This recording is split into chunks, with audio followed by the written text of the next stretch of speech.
الشيطان الرجيم. بسم الله الرحمن الرحيم. الحمد لله رب العالمين.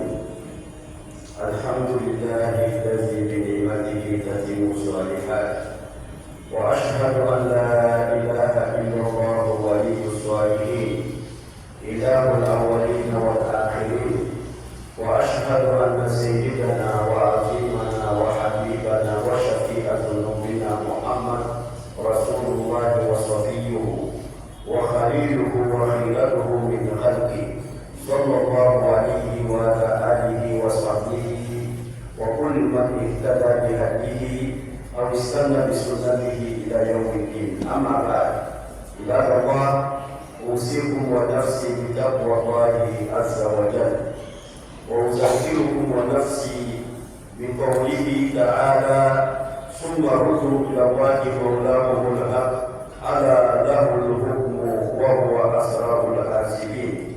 وقوله تعالى: كما أرسلنا فيكم رسولا منكم يتلو عليكم آياتنا ويزكيكم ويعلمكم الكتاب والحكمة ويعلمكم ما لم تكونوا تعلمون فاذكروني أذكركم واشكروا لي ولا تكفرون.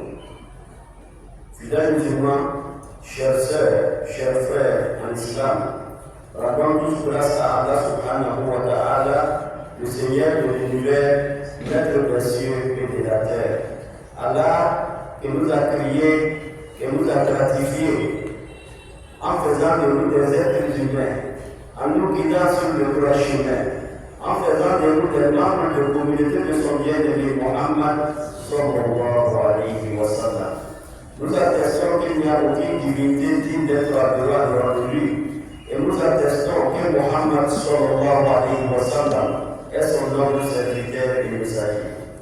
Fidèles musulmans, depuis vendredi passé, notre imam Ousmane Silla, nous a entretenu sur les grâces d'Allah subhanahu wa ta'ala, et il nous a dit qu'Allah tellement nous a fait de grâce, tellement Allah nous a gratifié avec beaucoup de choses, que si nous nous mettons à compter, à énumérer les grâces d'Allah subhanahu wa ta'ala sur nous, nous n'allons pas pouvoir compter toutes les grâces d'Allah subhanahu wa ta'ala.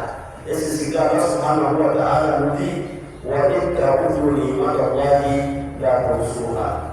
Si vous énumérez les grâces d'Allah subhanahu wa ta'ala, vous n'arriverez pas à énumérer jusqu'au bout. Alors pour cela, l'imam nous a enseigné quelles sont les grâces d'Allah subhanahu wa ta'ala.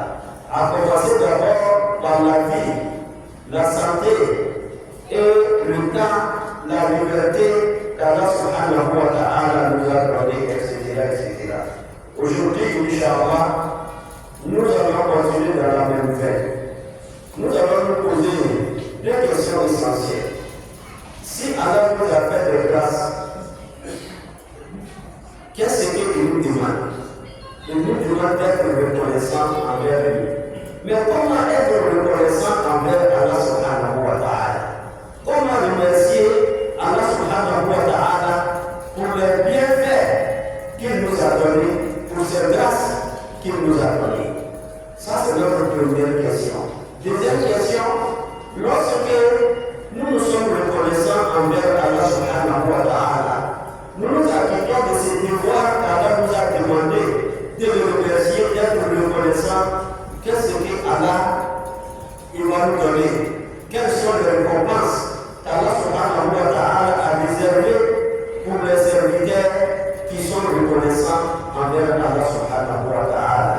Et quels sont les châtiments qu'Allah subhanahu wa ta'ala a réservés pour les ingrats, pour ceux qui ne sont pas reconnaissants envers Allah? Qu'est-ce que Allah a réservé pour eux? Inch'Allah, nous allons essayer de répondre à ces deux questions au cours de notre sermon d'aujourd'hui. Mais avant cela, il est de notre devoir aussi, la communauté musulmane du monde Arafat, de dire merci à Allah subhanahu wa ta'ala. Car Allah, il a gratifié notre communauté en nous donnant des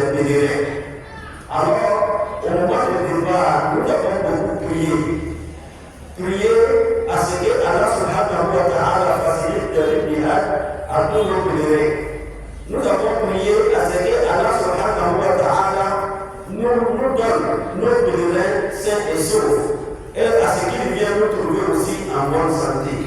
Et nous avons demandé à Allah à ce qu'il exauce le pèlerinage de nos pèlerins. Et alhamdulillah, aujourd'hui, la majorité des pèlerins ivoiriens sont déjà de retour.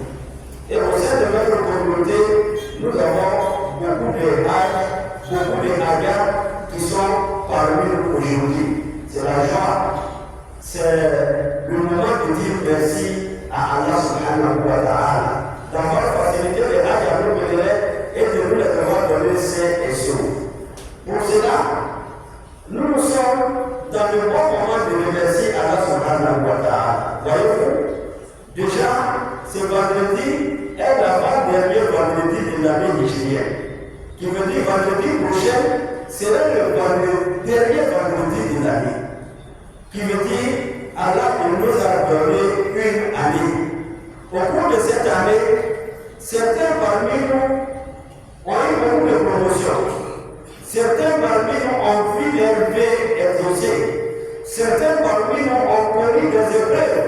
Et bien, ils en ont sorti vraiment sains et saufs et gagnant en foi, en reconnaissance envers Allah subhanahu wa ta'ala.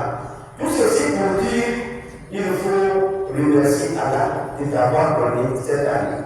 Alors, dans ce bon moment de remerciement, le pèlerin aussi est appelé à dire grand merci à Allah subhanahu wa ta'ala.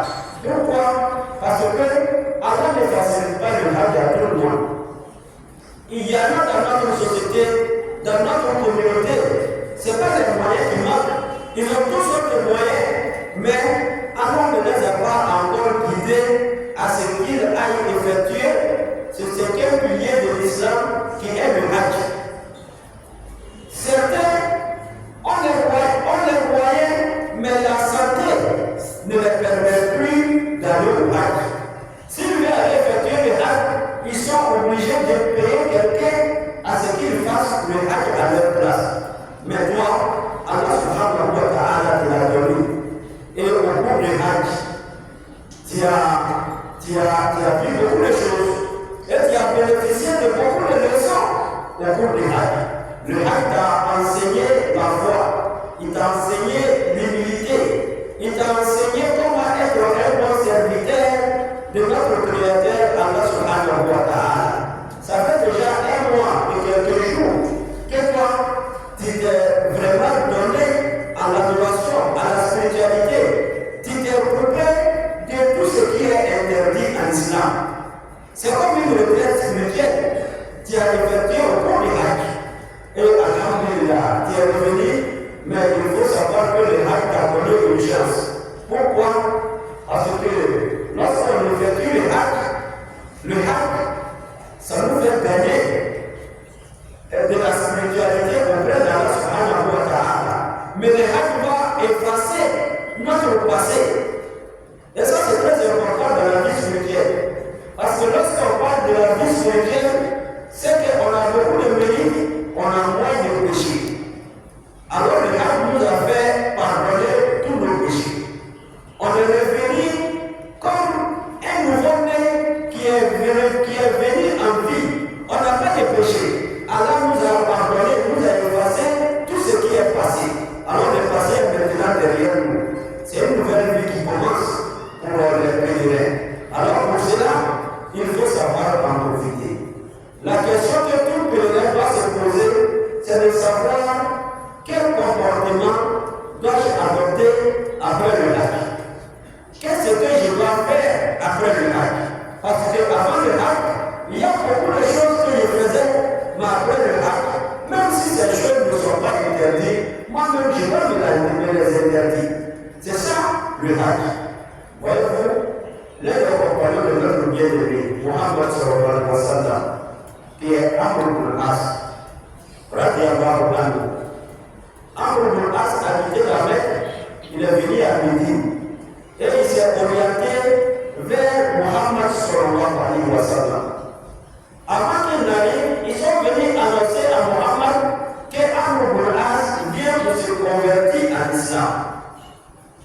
Alors, celui qui connaît déjà Amr ibn al-As, les passés de Amr ibn As, le rôle que Amr ibn As jouait dans l'équipe des mécréants de la Mecque, que c'était Amr ibn As qui vient se convertir en islam, alors ça, on va dire c'est un grand pas. Alors ça veut dire que l'islam a réussi. Amr ibn As qui vient, le prophète est content souvient pour l'accueillir. Le prophète lui tend sa main droite vers Amr ibn As. Il veut lui faire convertir en islam. Mais Amr ibn As retient sa main. Il ne donne pas la main au Muhammad sallallahu alayhi wa sallam. Et le prophète demande à Amr ibn As, que t'arrive-t-il? Tu as quel problème? Amr ibn As répond, je veux poser une condition avant de me convertir à l'islam. Le prophète lui demande, quelle condition veut-il poser avant de devenir musulman? Amr ibn As demande, il dit, je voudrais que Allah subhanahu wa ta'ala il me pardonne tous mes passés. Parce que parmi les passés de Amr ibn As, il faisait partie de l'armée qui combattait Muhammad sallallahu alayhi wa sallam. Même les compagnons qui ont effectué la hijra à Abyssinie, à Habasha, c'est Amr ibn As qui était à la tête de la délégation que les mécréants ont envoyé en Éthiopie aujourd'hui, chez les Najashi, à ce qu'il fait retourner les musulmans. Il était l'interlocuteur, le patron de ceux qui sont venus rencontrer Malik Najashi. Le prophète sallallahu alayhi wa sallam, il va dire à Amr ibn As, Ya Amr, أما علمت أن الإسلام يهدم ما قبله وأن الهجرة تهدم ما قبلها وأن الحج يهدم ما قبله.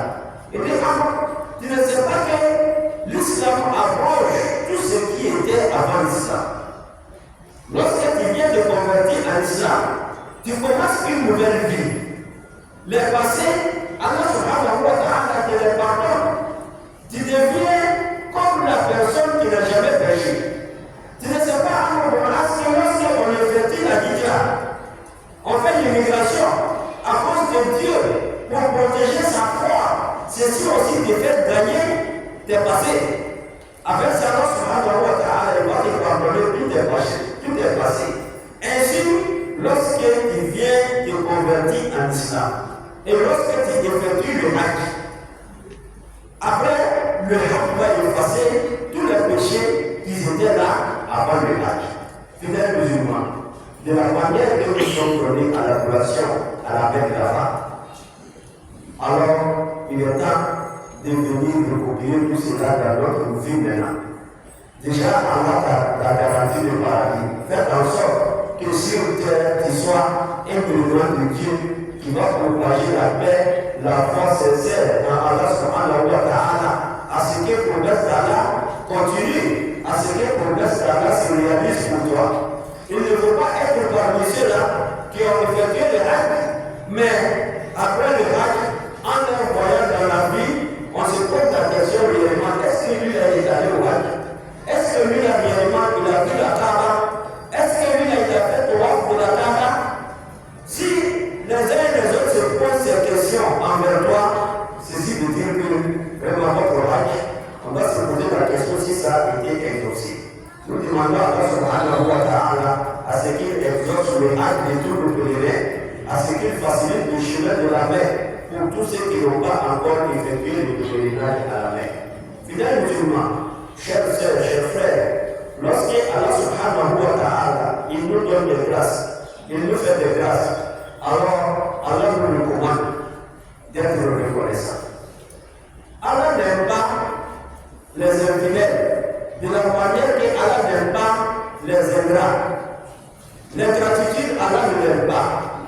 Allah voudrait que lorsqu'il t'apporte quelque chose à ce que tu sois reconnaissant. Ça c'est Dieu. Même nous-mêmes, à notre niveau de la vie, lorsque tu fais du bien à quelqu'un, voyez-vous, tu attends de cette personne-là qu'il soit reconnaissant envers toi. Mais lorsque tu lui fais du bien et que demain tu le vois en train de poser des actes contre toi, la première question que tu vas te poser, mais le monsieur là, c'est pas à lui que moi j'ai fait ceci, moi j'ai fait cela.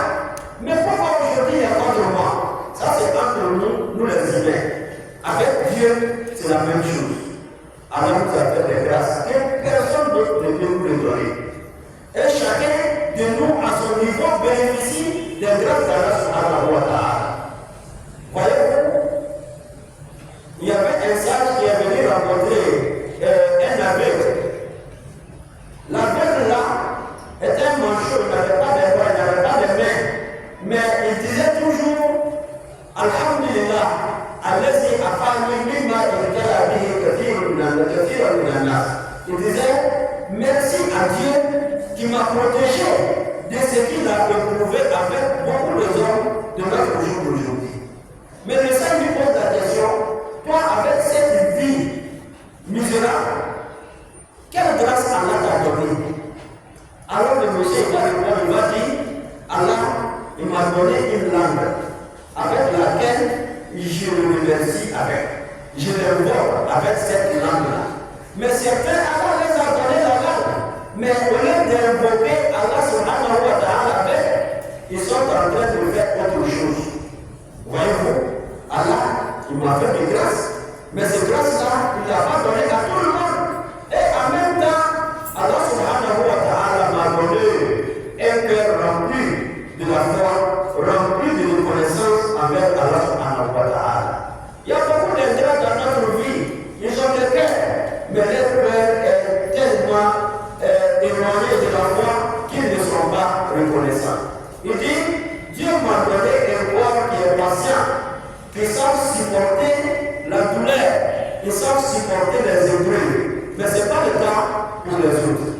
Nous, ce que nous nous posons comme question ici, c'est monsieur-là qui est éprouvé par Allah subhanahu wa ta'ala.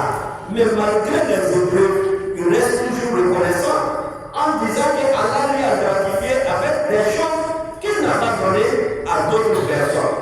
Mais toi qui vois clairement, toi qui marches, qui vas à tous tes besoins, alors qu'est-ce que toi tu vas dire à Allah subhanahu wa ta'ala? Fidèle musulman, être reconnaissant est une obligation. Mais pour être reconnaissant, il ne faut pas aller chercher cela loin. C'est auprès de toi. C'est quelques mots, des petits mots qu'il veut prononcer. Lorsque vous prononcez ces mots, Allah, il est satisfait, il est content de toi et il va rendre tes œuvres agréables. Et c'est pour les autres que de dire Alhamdulillah Rabbil Alamin. Voyez-vous, tu as soif, tu veux boire de l'eau. Mais si tu ne bois pas de l'eau, ce n'est pas bon pour toi, pour tes organismes. Mais Allah subhanahu wa ta'ala, il a facilité cela. Mais une fois que tu as bu de l'eau, qu'est-ce que tu dois dire? Alhamdulillah Rabbil Alamin. Tu as faim, tu as mangé. Après t'avoir mangé, lorsque tu laves tes mains, il faut dire quoi? Alhamdulillah Rabbil Alamin. Il y a des personnes aujourd'hui qui viennent manger, mais Allah ne les a pas facilité cela. Mais pour toi, ça c'est quelque chose de banal, c'est quelque chose de très ordinaire. Quand on le fait toujours, on ne va pas remercier Allah pour ça. Mais Allah subhanahu wa ta'ala t'attend à ce que tu sois reconnaissant parce qu'il t'a donné à manger, il t'a donné à boire, il t'a donné un endroit où dormir, il t'a donné une famille, il t'a donné un mari, il t'a donné une femme, il t'a donné des enfants, il t'a donné du travail, il t'a donné beaucoup de subsistance. Tu sors chaque matin et tu rentres tard la nuit. Mais ça fait partie de grâce d'Allah subhanahu wa ta'ala qu'il vous remercie.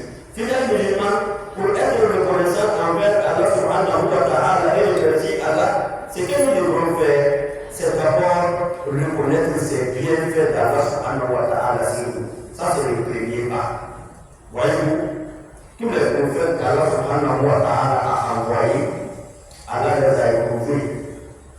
Mais après les épreuves, les prophètes ils vont faire la première action, c'est de dire merci à Allah subhanahu wa ta'ala. C'est ce que Yusuf alayhi salam a dit. Rabbi awzini an ashkura ni'mataka allati an'amta biha alayya wa ala walidayya wa an a'mala salihan tarda. Après que Allah a rendu véridique son songe et que tous ceux qui étaient en Égypte ce jour-là ont prosterné, ainsi que ses deux parents, Yusuf a dit à son père, Haza ta'biru ruyaya min qablu tabiana harabi hada. Il dit voici comment voici comment la naissance du mensonge que Allah subhanahu wa ta'ala a rendu véridique. Et Yusuf après ça il va dire Seigneur, fasse que je sois toujours reconnaissant envers toi pour les grâces que tu as fait pour moi Yusuf. Et c'est ça, nous devons reconnaître ces grâces-là. Sur même méditer pour dire qu'est-ce que j'ai fait pour pouvoir mériter ces grâces. Parce que Allah t'a donné des choses, parce que tu es bon, ou que tu es telle personne qui t'appelle tant, non. Il te l'a donné, bien toi, il faut être reconnaissant, reconnaissant, c'est bien fait. Deuxième chose, c'est dire merci à Allah subhanahu wa ta'ala. Et troisième chose, utiliser ces grâces pour t'approcher davantage à Allah subhanahu wa ta'ala et t'éloigner de tout ce qui peut créer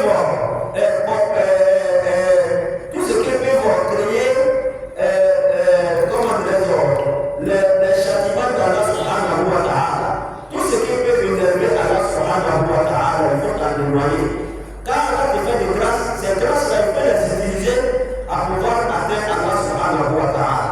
Il ne faut pas les utiliser pour t'éloigner d'Allah subhanahu wa ta'ala. Ceci fait partie de reconnaissance et de remerciement d'Allah subhanahu wa ta'ala. Quand Allah te fait des grâces, Allah aimerait qu'il voit les signes de ces grâces sur toi. Inna Allah yuhibbu idha an'ama ala abdihi ni'man an yara athara ni'matahu alayhi. Allah il veut voir ces grâces sur toi. C'est-à-dire, à travers ce que tu manges, on doit savoir que Alhamdulillah Rabbil Alamin. À travers ton accomplissement, on doit savoir que vraiment Alhamdulillah Rabbil Alamin. Mais pas pour se vendre ou bien pour autre chose. Mais on est toujours reconnaissant en faisant savoir que ça fait partie des dons de notre Seigneur Allah subhanahu wa ta'ala. Alors, si Allah te donne des moyens, fais en sorte que ceux qui sont autour de toi sachent que vraiment Alhamdulillah Rabbil Alamin. Nous avons beaucoup de personnes. Allah les a gratifiés avec des moyens. Mais tous ceux qui sont autour d'eux ne bénéficient pas de ces grâces. Ils vont partager cela ailleurs. Ils ont une famille, la famille est mal entretenue. Il ne fait jamais de cadeau à son épouse. Il ne fait jamais de cadeau à son époux. Ses enfants, ils sont là comme des misérables. Ses frères, ses sœurs sont là à côté d'eux. Tout le monde se plaint. Que le monsieur là, il nous a oubliés. Mais ceux qui sont loin de lui là, c'est eux qui bénéficient de ces grâces. Non, ce n'est pas comme ça. Ça commence par toi. Après toi, c'est ta petite famille qui est autour de toi. Il faut commencer d'abord avec ceux qui sont autour de toi. Fidèles musulmans, ainsi, nous sommes reconnaissants envers Allah subhanahu wa ta'ala. Alors pour remercier Allah, il faut reconnaître le bienfait d'Allah. Il faut que les bienfaits soient visibles. Et il faut remercier Allah par ta langue en disant Alhamdulillah Rabbil Alamin pour ses bienfaits. Et en troisième position, il faut utiliser ces grâces pour t'approcher d'Allah subhanahu wa ta'ala et t'éloigner de tous les péchés, de tous les interdits d'Allah subhanahu wa ta'ala. Fidèles musulmans, lorsque nous faisons cela, alors nous gagnons quoi? Nous sommes acquittés d'un devoir religieux, d'un devoir spirituel que notre Seigneur nous a recommandé. 2. Allah subhanahu wa ta'ala qui va fortifier le bienfait qu'il nous a donné. Si vous êtes reconnaissant envers Allah, Allah il va mettre la baraka dans ses grâces et il va le multiplier. Pourquoi? Parce que vous êtes reconnaissant envers Allah subhanahu wa ta'ala. Et si nous sommes reconnaissants envers Allah, Allah il va nous protéger. Pourquoi? Parce que nous sommes reconnaissants envers lui Seigneur. Et en dernier point, si on est reconnaissant envers Allah, Allah il va nous récompenser par le paradis. C'est ce que tout le monde cherche. C'est l'objectif final de tout un chacun de nous. Nous voulons être dans le paradis, nous voulons tous avoir le paradis. Mais pour avoir le paradis, l'un des chemins du paradis, c'est d'être reconnaissant envers envers Allah subhanahu wa ta'ala. Les fidèles musulmans, lorsque nous ne sommes pas reconnaissants qu'Allah nous a préservés, lorsque nous sommes vraiment, nous donnons tout à Allah subhanahu wa ta'ala et nous avons un comportement d'ingratitude envers Allah, qu'est-ce qu'Allah fait? La première des choses, Allah va enlever la baraka de ce qu'il nous a donné. Les bienfaits d'Allah sur toi, Allah, il va les diminuer un peu jusqu'à la fin. 2, tu vas finir misérable. De la manière que Allah a fait des grâces à Pharaon. Mais Pharaon, il a fini comment? Allah a fait beaucoup de bien à Pharaon. Mais le jour où Pharaon est parti, il est parti comment? Il y a beaucoup de frères et de sœurs. Quand Allah les a gratifiés, nous, en les voyant, on dit, si on pouvait avoir ce que Allah a donné à telle personne. Non, c'est qu'Allah qui a donné la vie, c'est pas, il n'y a pas derrière. Il faut demander à ce que Allah te donne. Mais ce qu'il lui a donné là, fais-le avec lui. Parce que ce qui est derrière, tant qu'il ne le sait pas, sauf si la personne est sur le droit chemin, le bon chemin, en ce moment, tu peux demander à Allah de te donner ce qu'il lui a donné, de faire de toi de la manière qu'il lui a donné la voie à ce qu'il soit reconnaissant envers Allah subhanahu wa ta'ala. Fidèles musulmans, si on n'est pas reconnaissant envers Allah, alors notre vie, nous allons terminer misérablement, mais à l'au-delà, nous n'allons pas avoir le bonheur là-bas. Nous n'allons trouver que le châtiment d'Allah subhanahu wa ta'ala et la colère d'Allah subhanahu wa ta'ala qu'Allah nous a préservé.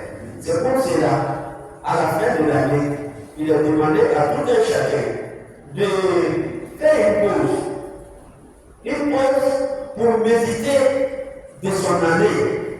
L'année qui est en train de finir, parce qu'une fois que cette année finit, il va partir.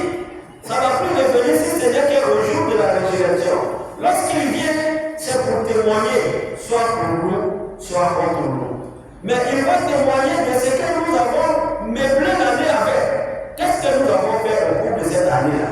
On peut réfléchir, on peut méditer. Au cours de l'année, vraiment, il y a des actes que moi j'ai posés, j'en suis fier. Et l'année prochaine, je vais faire plus que ça. Au cours de cette année, il y a des actes que j'ai posés, et ces actes-là, je les regrette fort. Et je ne peux plus poser ces gens-là au cours de l'année à venir. Et remercie Allah parce qu'il t'a donné l'année et lui demander à ce qu'il t'apprenne l'année qui arrive, sain et sauf, avec beaucoup de bonheur, beaucoup de foi et qu'il te facilite toujours la vie. C'est ainsi que le croyant musulman termine son année et il apporte le nouvel an. Fidèles musulmans, ainsi nous allons dire que Inch'Allah, au cours de notre mosquée ici, au sein de notre mosquée, à partir du 1er juillet, les cours de vacances seront lancés pour la formation religieuse de nos enfants. Alors nous demandons aux fidèles d'accorder aux enfants ce temps pour qu'ils viennent apprendre des sourates de Coran, ils viennent apprendre comment prier, ils viennent apprendre comment servir Allah subhanahu wa ta'ala, comment adorer Allah subhanahu wa ta'ala. Parce qu'au cours de l'année, nous-mêmes on n'a pas le temps d'enseigner les enfants à la maison. Et les enfants là où ils fréquentent, là-bas on ne parle pas de Dieu là-bas, on ne les enseigne pas Dieu. Pour qu'un enfant puisse connaître Dieu, il faut l'envoyer à la mosquée, il faut l'envoyer à la formation pour qu'il puisse bénéficier de cela. Ça fait partie des devoirs des parents. Lorsque vous ne vous acquittez pas de ces devoirs, sachez qu'Allah subhanahu wa ta'ala, il va vous interroger le jour de Yom Al-Qiyamah. L'enfant, ce n'est pas pour toi, c'est moi qui te l'ai confié. Je t'ai demandé de le guider sur le droit chemin. Alors il est devenu, il ne connaît pas sa religion. Est-ce que tu lui as appris la religion? Tu lui as montré la voie de Dieu? Alors, lorsqu'Allah va te poser ces questions, il faut avoir des réponses pour répondre à Allah subhanahu wa ta'ala. Et voici l'occasion que notre communauté, notre mosquée nous donne à ce que nous pouvons répondre ce jour à ces questions. Allah subhanahu wa ta'ala nous pardonne nos péchés, qu'Allah nous apporte le bonheur éternel, qu'Allah nous protège dans notre vie et qu'Allah subhanahu wa ta'ala أقول قولي هذا وأستغفر الله العظيم الجليل لي ولكم ولسائر المسلمين من كل ذنب فاستغفروه وهو الغفور الرحيم.